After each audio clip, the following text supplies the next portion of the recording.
Hello, I'm Dr. Piyush Bajpayee. I'm heading the Department of Medical Hemato-Oncology at Manipal Hospital, Dwarka, New Delhi. And this is the month of September. This is also Blood Cancer and Lymphoma Awareness Month.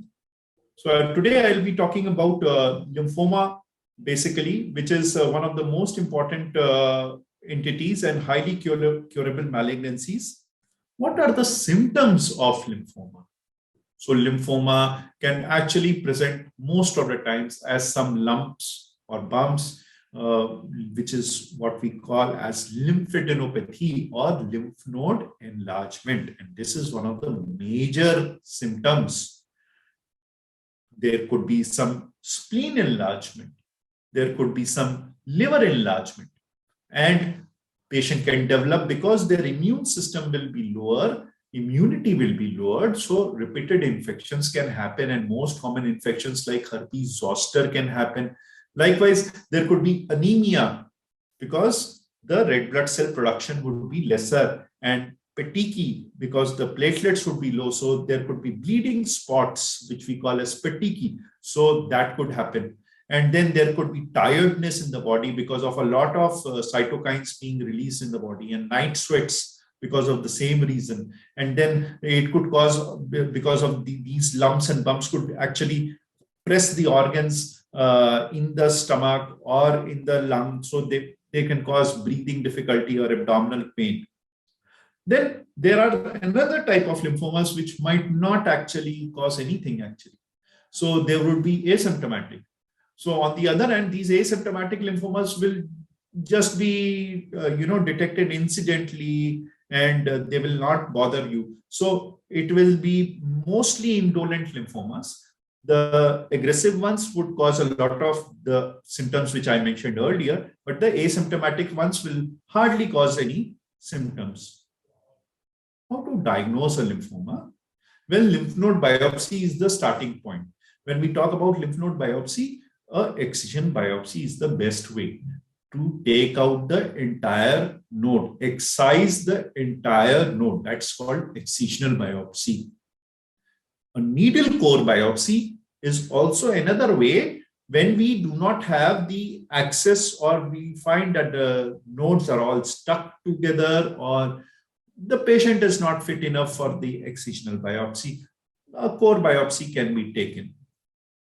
What is basically not very encouraged for lymphoma diagnosis is a fine needle aspiration cytology, which is also called FNAC, and that has been majorly, abandoned in diagnosis of lymphoma. So the excision, the whole node is the key, or otherwise at least a core biopsy should be considered. When we talk about nodal biopsies, basically they should be immediately, the node should be transferred in a proper fixative, and then the pathologist would make it go into a paraffin block, and then microsections are cut basically, and then they are laid on the slide, and the pathologist would see the slides and give a morphological diagnosis. The lymphomas are further classified based on immunohistochemistry. So after the morphology, the pathologist will actually require the immunohistochemistry. These are certain dye tests which are actually done by the pathologist to see which type of lymphoma it is. Either it is a B cell or T cell. And these are certain basically immunofluorescent dyes which are actually these cluster of cells will take one type of dye and probably a combination of these dyes, and therefore one can actually recognize the clone, and therefore one can actually classify a lymphoma accordingly. There could be another method, a flow cytometry. If the peripheral blood shows lymphocytes are increased in number, or probably the bone marrow sample can be sent, and this particular test can identify a clone of cells. What you see in this picture is a clone of cells. Basically, each dot is a cell over there, and you can see that these clone of cells basically are actually, a major clone of cell you can see in the top quadrant over there. Then after knowing that it is a lymphoma, Sometimes you need to see that you need to differentiate, or at times you need to do certain prognostic tests that how aggressive it would be, or sometimes you need to actually further strengthen the diagnosis. Then you do this chromosomal analysis of the lymphomatous cells, and this is called fluorescent in situ hybridization test, which is also called FISH test, where the chromosomes are analyzed. And basically each one of the lymphomas would have specific signatures on the chromosome, and one can identify which type of lymphoma are we dealing with. Certain lymphomas could have several type of combinations of chromosomal translocations. So what are the different type of lymphomas? Basically, one is the classification, as I said, whether it could be a B cell, NK cell, or a T cell type. But majorly, what we have been practicing in practice, and also the pathologist usually first they tell, okay, it's a Hodgkin lymphoma or a non-Hodgkin lymphoma. And Hodgkin lymphoma basically is a sort of lymphoma where you find certain specific cells which are called Reed-Sternberg cells. And this is one of the lymphomas which has a very good prognosis, a very good outcome, and usually found in younger adults, sometimes in the elderly individuals, and it has got a nice prognosis. Likewise, non-Hodgkin lymphomas, which is a very large group of lymphomas, basically amongst which CLL and diffuse large B cell are one of the most common subtypes.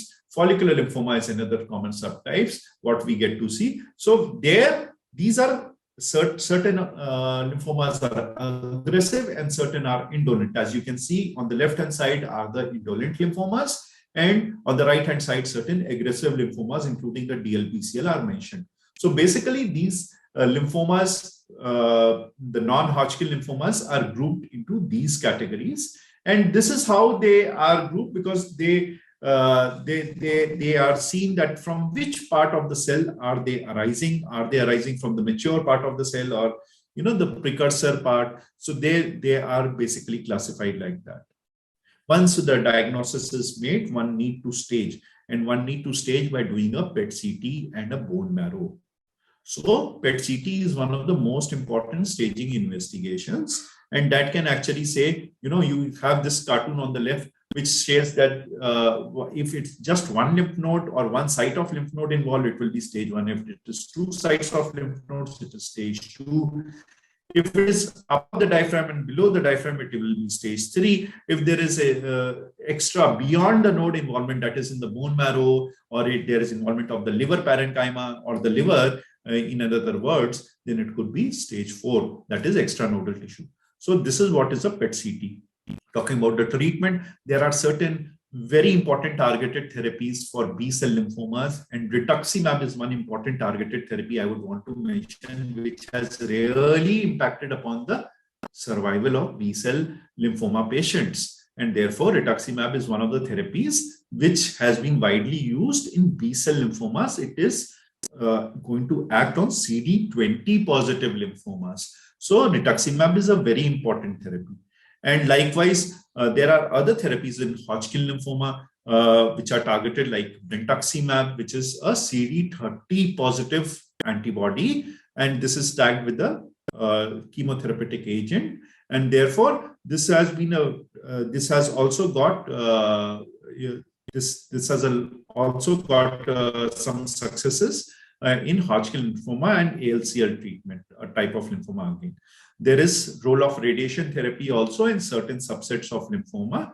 Now the radiation therapy is becoming very, very precise, actually, from what it was earlier in 1980s, as you can see in the figure, now to a very specific lymph node that the node needs to be created. The fields have shrunken because the medical therapy takes care of the rest of the body.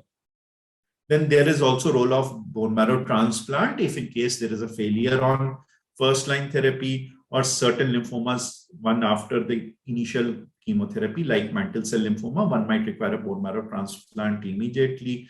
Or probably if there is a failure, most of the times, as in DLBCL, diffuse large B-cell lymphoma, one can consider bone marrow transplant after a salvage therapy.